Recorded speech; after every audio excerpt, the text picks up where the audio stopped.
প্রিয় ছাত্রছাত্রীরা, আজকে আমি তোমাদেরকে এই ভিডিওর মাধ্যমে মাধ্যমিক 2025 সালের পরীক্ষার জন্য যে বিটিএ টেস্ট পেপার দেওয়া হচ্ছে সেই বিটিএ টেস্ট পেপারের পেজ নম্বর 200-তে যে সমস্ত প্রশ্নগুলো দেওয়া আছে বিভাগ ক ও খয়ের, অর্থাৎ এমসিকিউ এবং এসইউ টাইপসের প্রশ্ন, ইতিহাসের 1 নম্বর প্রশ্ন মানে যে সমস্ত প্রশ্নগুলো দেওয়া হচ্ছে সমস্ত প্রশ্নের উত্তর আমরা আলোচনা করবো আজকে এই ভিডিওর মাধ্যমে। ভিডিওটা শুরু থেকে শেষ অবধি অবশ্যই তোমরা দেখবে এবং চ্যানেলে যদি তোমরা নতুন হয়ে থাকো অবশ্যই তোমরা চ্যানেলটাকে সাবস্ক্রাইব করে রাখবে পরবর্তী যে পেজগুলো আসে তার উত্তর পাওয়ার জন্য। এবং এর আগের যে পেজগুলো ছিল সেই পেজগুলোর আমরা উত্তর করে দিয়েছি, তোমরা প্লেলিস্ট থেকে পেয়ে যাবে সেই প্রশ্ন উত্তরগুলো, অবশ্যই সেখান থেকে তোমরা দেখে নেবে। তো আজকে আমরা 200 নম্বর পেজে যে সমস্ত প্রশ্নগুলো আছে সেগুলো আলোচনা করব। তো এখানে 200 নম্বর পেজে যেটা আছে 20টা এমসিকিউ টাইপ প্রশ্ন দেওয়া আছে। প্রথমে 20 নম্বর বিভাগ কতে কী বলা আছে, একটি বিভাগ ক সঠিক উত্তরটি বেছে নিয়ে লেখো। একের দেখে একের প্রশ্ন, শিবদাস ভাদুড়ি যুক্ত ছিলেন, তো এটা হবে কি ফুটবলের সঙ্গে, এরপরে অর্থাৎ ফুটবল খেলার সঙ্গে। নেক্সট প্রশ্ন, প্রথম নারীবাদের চর্চা শুরু হয় কোথায়? অপশান খ অর্থাৎ আমেরিকায়।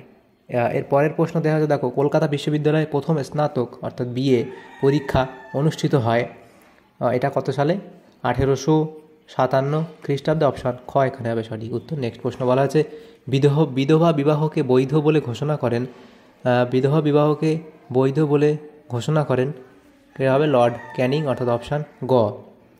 এর পরের প্রশ্ন দেখা যাচ্ছে, দেখো ফকির অব জাংঘিরা রচনা করেন, কে রচনা করেন? এটা হবে ডিরোজিও, অর্থাৎ অপশান ঘ। এরপরের প্রশ্ন আছে, ভারতে প্রথম নীল চাষ শুরু করে কারা? ফরাসিরা, অপশান ঘ। এরপরে আছে, বিরসা মুন্ডার অন্যতম সহযোগী ছিলেন গয়া মুন্ডা, অর্থাৎ তোমাদের এখানে অপশান খ সঠিক উত্তর হবে, গয়া মুন্ডা। এরপরে প্রশ্ন আছে 1.8, আধুনিক জাতীয়তাবাদী বাংলা ব্যঙ্গচিত্রের জনক হলেন গগনেন্দ্রনাথ ঠাকুর, অপশান ঘ এখানে সঠিক উত্তর হবে। নেক্সট প্রশ্ন, কোম্পানির শাসনের অবসান হয়েছিল 1858 খ্রিস্টাব্দে, অপশান ঘ। এরপরে আছে 10 নম্বর প্রশ্ন, সেপই মিউটিনি কথাটি প্রথম কে ব্যবহার করেন? সেটা হবে স্ট্যানলি, অপশান ঘ। এরপরে আছে, গিলক্রিস্ট পুরস্কারে মনোনীত হয়েছিলেন, এটা হবে প্রথম প্রমথনাথ বসু, অর্থাৎ অপশান খ প্রমথনাথ বসু। এরপরে যে প্রশ্ন সেখানে আছে, প্রথম রেডিও ব্রডকাস্টিং এর পথিকৃৎ হচ্ছে কে? জগদীশচন্দ্র বসু। এরপরে 1.13-তে কী বলা হয়েছে দেখো, যে ভারতের প্রথম ইলেকট্রিক্যাল ইঞ্জিনিয়ার সেটা কী হবে? শিবচন্দ্র নন্দী, অর্থাৎ অপশান খ।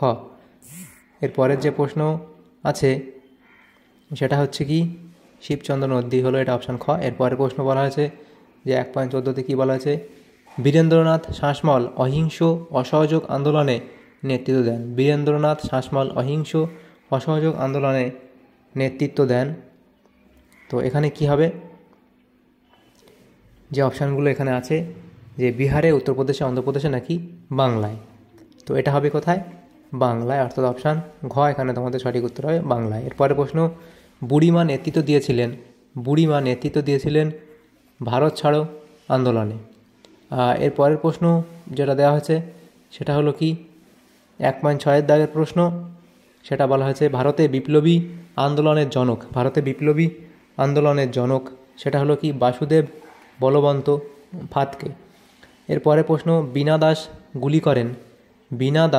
গুলি করেন, এটা হবে স্ট্যানলি জ্যাকসনকে।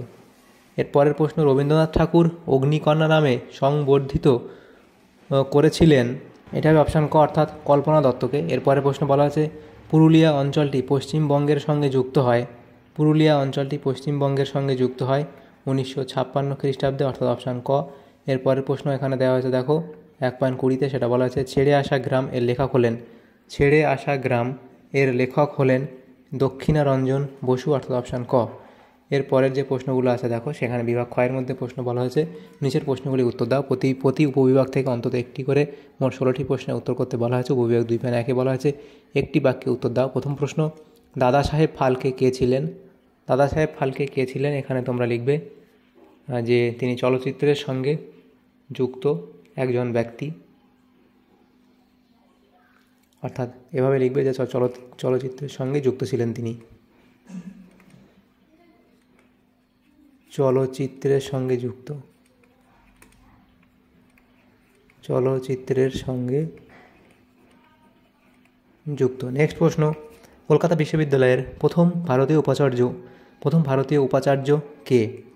সেটা হলো গৌরদাস বন্দ্যোপাধ্যায়। সেটা কে হবে? গৌরদাস বন্দ্যোপাধ্যায়। নেক্সট প্রশ্ন,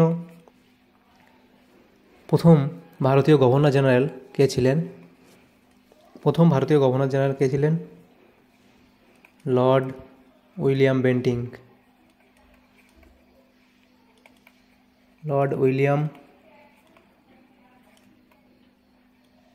বেন্টিং। এরপরে প্রশ্ন দেখো, হলকা কথার অর্থ কী? তো এটার প্রশ্ন জানা নেই, উত্তর তোমরা জানা থাকলে অবশ্যই কমেন্ট বক্সে কমেন্ট করবে। উপবিভাগ 2.2 কী বলা আছে, ঠিক বা ভুল নির্ণয় করো। প্রথম প্রশ্ন দেওয়া হয়েছে দেখো, যেটা সেখানে বলা হয়েছে ভিক্টোরিয়া মেমোরিয়াল 1921 খ্রিস্টাব্দে নির্মিত হয়। ভিক্টোরিয়া মেমোরিয়াল এটা ভুল বলা হয়েছে, কারণ এটা 1906-এ নির্মিত হয়েছিল। এরপরে কেশবচন্দ্র সেন সাধারণ ব্রাহ্ম সমাজ প্রতিষ্ঠা করেন, এটা এখানে ভুল বলা হয়েছে। নেক্সট প্রশ্ন, বাংলার নানা সাহেব নামে পরিচিত ছিলেন রামরতন মল্লিক, তো এটা এখানে ঠিক বলা হয়েছে। নেক্সট প্রশ্ন বলা হয়েছে দেখো, যে মহারানীর ঘোষণাপত্র কে ভারতীয় জনগণের ম্যাগনা কাটা বলে মনে করা হয়, এটা এখানে ভুল বলা হয়েছে, কারণ সেখানে 1864 উডের ডেসপ্যাচকে ম্যাগনা কাটা বলা হয়। এরপরের যে প্রশ্ন সেটা আছে দেখো, বিভাগ এখানে 2.3 কয়স্তমের সঙ্গে কয়স্তম এলাতে আমাদের এখানে বলা হয়েছে। প্রথম প্রশ্ন, ইউএন রায় অ্যান্ড সন, সেটা মিলবে কি? National paper. এরপরে ভারতীয় বিপ্লবী কমিটি সেটা হবে কি? মানবেন্দ্রনাথ রায়। এরপরে আছে সেটা বলা হয়েছে দেখো রানী শিরোমণি, তো এটা তোমাদের মিলবে চুয়াড় বিদ্রোহ। তারপরে আছে জীবনের জলসা ঘরে, সেটা তোমাদের হবে মান্না দে। এভাবে তোমরা কয়স্তম মিলিয়ে নেবে। এরপরে যে প্রশ্ন আছে দেখো, উপবিভাগ 2.5 2.4-এর যেগুলো ছিল সেগুলো ম্যাপ পয়েন্টিং, সেগুলো আমরা উত্তর করব না। বাকি পরের যে প্রশ্ন আছে 2.5-এ উপবিভাগ, সেখানে চলে আসবো। নিম্নলিখিত বিবৃতিগুলির সঙ্গে সঠিক ব্যাখ্যাটি নির্বাচন করো। 4টে প্রশ্ন উত্তর করতে হয়। প্রথম বিবৃতি বলা হয়েছে, গ্রাম বার্তা প্রকাশিকা ছিল একটি বিখ্যাত পত্রিকা, এর ব্যাখ্যা তোমাদের সঠিক হবে। ব্যাখ্যা 3টা সঠিক হয়ে যাবে। যে সম্পাদক হরিনাথ ছিলেন একজন জনপ্রিয় ব্যক্তি। 2.5.2-এর বিবৃতি বলা হয়েছে, রাধাকান্ত দেব প্রাচ্য শিক্ষার মধ্যে পাশ্চাত্য শিক্ষার বিকাশ চেয়েছিলেন, তো এখান থেকে তোমাদের এটাও ব্যাখ্যা 3টা সঠিক উত্তর হবে। তিনি উভয় শিক্ষার সমন্বয় সাধন চেয়েছিলেন। এরপর বিবৃতি ছিল, সরকার সাঁওতাল অঞ্চলে খ্রিস্টান মিশনারিদের প্রবেশ নিষিদ্ধ করেননি, এখানে তোমাদের ব্যাখ্যা 3টাই সঠিক হবে। সাঁওতালদের মধ্যে খ্রিস্টান ধর্মের প্রসারে সরকারের প্রচ্ছন্ন মদত ছিল। 2.5.4-এ বলা হয়েছে বিবৃতি, যে গ্রামাঞ্চলে স্বদেশী বা বয়কট আন্দোলন দীর্ঘস্থায়ী হয়নি, তার কারণ কি? ব্যাখ্যা 2টা সঠিক হবে। গ্রামের কৃষকরা বঙ্গভঙ্গ বিরোধী আন্দোলনে একত্রিত হতে পারেননি। তাহলে এখানে এই প্রশ্নগুলো ছিল আমাদের, যে পেজ নম্বর ছিল 200 নম্বর পেজ, সেখানে এমসিকিউ এবং এসকিউ টাইপসের এই প্রশ্নগুলো ছিল ইতিহাসের। তো এই সমস্ত প্রশ্নগুলো আমরা আলোচনা করে দিলাম। তো তোমাদের যদি সামান্যতম উপকার এসে থাকে ভিডিওটা, অবশ্যই একটা লাইক করবে, আর বেশি বেশি করে বন্ধুদের সাথে শেয়ার করবে। আর চ্যানেল যদি নতুন হয়ে থাকে অবশ্যই তোমরা চ্যানেলটাকে সাবস্ক্রাইব করে রাখবে পরবর্তী যে পেজগুলো আছে তার উত্তর পাওয়ার জন্য। Thanks for watching.